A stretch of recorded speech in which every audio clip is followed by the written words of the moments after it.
Whether it's Morocco, or it's Ukraine, or it's Poland, or it's Germany, or it's anywhere in history, you saw Jews lend money with interest, it creates anti-Semitism.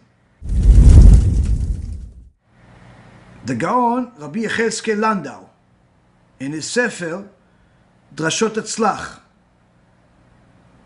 publication by Machon Tzlach, Elad edition, on page 539. He warned about this danger of Jewish people lending money with interest. And he writes as follows: it's forbidden to lend with interest to those nations whom we live in their shadow and treat us favorably. They are people of faith, believers of the blessed Creator, and the Torah of Moshe came from heaven. Anyone, he's referring to the Jewish people, anyone who takes interest from the nations in our times, more than the norm in the markets of that country, is committing two evils. One, the very fact of taking interest payments itself is evil, and furthermore, he is in the category of a rodef, who is among those who put the Jewish people in danger by giving us a bad image in the eyes of the nations. It is appropriate for us to follow the attributes of the Holy One, blessed be He, who desires kindness. But as a result of our many sins, continues Rav Landau, the wicked people act the opposite of this instruction. As Shlomo HaMelech says in Proverbs 12:10, the mercy of the wicked is cruelty. We can clearly see that those people who lend money with interest initially seem to be an act of compassion and lending money to the poor in his time of distress. However, in the end, we see that this is an evil and cruel dispensation. This lender increases the interest and makes things tougher on the borrowers with biting interest. Eventually, the poor man simply cannot bear it, and the lender comes to take away all the poor man's property as part of his interest obligations. These are the words of Rabbi Yaron Reuven. Similarly, brings the Rabbi Ephraim in his Sefer, Rav Michael HaKohen Baruch narrates in his book called Zichron Av Ubno, page 334 and 335, his own memories of his life when he lived in Ukraine, in a place called Columbia. And he tells of how there were certain Jewish personalities who took high interest, even more than the value of the principal amount, meaning over 100% interest, and they caused a lot of animosity towards the Jews by the non-Jews. 100% in cash advance is cheap, because some of them are charging 600-700%, and even some as high as 4,000%. But here he's talking about how this interest of 100% caused anti-Semitism in Ukraine. If that was enough, this would be sufficient. But there's more.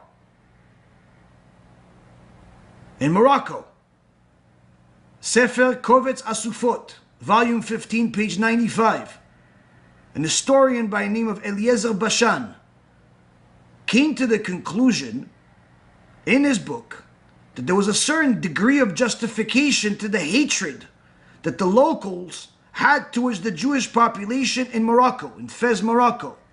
This was due to those Jews who were on the other one hand enjoying the hospitality of the foreign nation, meaning Morocco, but yet on the other hand, they were lending them money with high interest. Even the rabbi of Fez, of Morocco at the time, from 1873 to 1900, also agreed and joined in holding these Jews at fault. Meaning this is not just a lone historian that is agreeing with the Gentile perspective. No, the rabbi of Morocco agreed that these wicked Jews are causing anti-Semitism. So whether it's Morocco, or it's Ukraine, or it's Poland, or it's Germany, or it's anywhere in history, you saw Jews lend money with interest, it creates anti-Semitism. And unfortunately, one of the businesses that many people are going to today is this rotten business. Why? Because the Yetzer Hara pays cash. The Satan pays cash. And a lot of it. People think that they're going to do good. And therefore they'll be able to give tzedakah. I can assure you, not a single dollar that you donate from that business is considered tzedakah. It's all considered stolen. Every single person in that business, even if you're a clerk, even if you do the paperwork, if you're a lawyer, if you're an accountant for them, if you're a secretary, needless to say, if you're a broker, a principal, compliance officer, and an owner, every single one of those people is bringing anti-Semitism to the world. Every single one of them is increasing the power of Amalek, and some of them are even part of Amalek. And worse of it all, any rabbi that takes money from those people, knowing that this is where they get their money from, without saying anything, without stopping it, without at least rebuking the guy and trying to get him to do tshuva, you are a partner to the crime. Why? By you taking money from these criminals, you're in essence enabling them to continue doing evil. If you are in a horrible, spiritually deformed business, whether it's the cash advance business or any other business, if you're cheating your customers, if you are cheating anybody, if you're stealing, if you're being dishonest, if you're a dishonest doctor, you're a dishonest lawyer, you're dishonest in anything, you are empowering Amalek. You are bringing a Holocaust to the Jewish people. Don't blame the non-Jews for being evil. They're simply being used as a tool by Hashem to get us to do tshuva. Why does Hashem use them? Because of people like you that steal from them, that empower them. This doesn't justify their sins, doesn't allow them to cause us any harm. But it's important for the Jewish people to know this is not a new thing. Anti-Semitism being on the rise is not a new thing. More than 50% of Americans have already admitted that they hate the Jewish people. That's just 50% that admit. Who knows about the other 50% that hasn't admitted yet?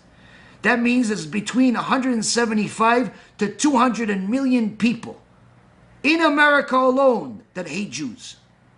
Needless to say, the people around the world, they have all the reasons in the world to not hate us, but you're giving them a reason to hate us. We've invented amazing things. We've brought amazing things to the world. Whether it be technology, medicine, all types of innovation, all types of things, most importantly, religion. But you with your rotten greed, whether it's in your cash advance business or your corrupt other operation, are giving the non-Jews a reason to hate the Jews. No, it's not because of the religious Jews like me that the non-Jews hate us. In fact, even anti-Semites like us. In fact, even anti-Semites write comments under my videos and say, you know what, you make me respect the real Jews. Now I know there's a difference. Guess what? Just because someone is religious doesn't mean they're a real Jew. And just because someone's not religious doesn't mean they're a fake Jew. If you are cheating the non-Jews, you are the cause of the next Holocaust, the next destruction of the Bet HaMikdash. You are destroying the Bet HaMikdash every day. As Chazal teach us, every day that the Bet HaMikdash has not been built, that's because we destroyed it. Meaning, if it was here today, Hashem would destroy it today. Anytime you cheat, it's a sin. But when you cheat a non-Jew, it's even worse than cheating a Jew. Because he no longer blames you, he blames Judaism. It's a Chillul HaShem. So whether you're cheating, stealing, or simply causing agony to the non-Jews, wherever they may be, in one business or another, you have to understand, you are the problem. You are the problem. It's time to do tshuva. Don't tell me Mashiach no. Mashiach is not going to help people like you. Mashiach will destroy people like you that empowered Amalek. Many of our communities don't speak about stuff like this because there's money involved, because there's reputations involved, because of all types of flawed reasons. We have to understand this distance that the people have from Judaism today is not because they know so much about Judaism and they decide they don't like it, but quite the opposite. Because the average person, the average Jew, is not given a real Jewish education, even if they sometimes go to Yeshiva. They smell, the kids of this generation smell the dishonesty in the air. They ask rabbis basic questions about reward and punishment. They can't get a legit answer. They ask different people about different types of things. They can't get a normal answer. We are all at fault here. Instead of crying about a building that was destroyed 2,000 years ago, perhaps we should start crying until we change today. Until we fix our behaviors today. Now, while everybody has an excuse of why they're not so ready to be a Talmid Chacham and study Torah all day, fine. Can you at least keep the basics of mitzvot? And you know what? We'll make it even easier. Can you at the very least be honest in your business? Be honest in your ethics? Be honest with your morality? Stop chasing all types of things that are forbidden, all types of things that don't belong to you. All of these liberals claim to be decent people, while decency has a completely different definition than what they think it is. If there's an ounce of decency in any one of us, we have to start seeing what the truth is instead of defining it. This is the truth. This is where I go. The greatest investment that a person can possibly do is to invest as much as possible into Cube. I urge you to open up your heart, open up your wallet, support this incredible cause by donating. You're not only helping others, but you're also opening the door to divine blessings in your own life by really setting Hashem's children on the right track. Let's make a difference together, one person at a time. Thank you, and may Hashem bless all the sponsors and grow the Bezrat Hashem organization.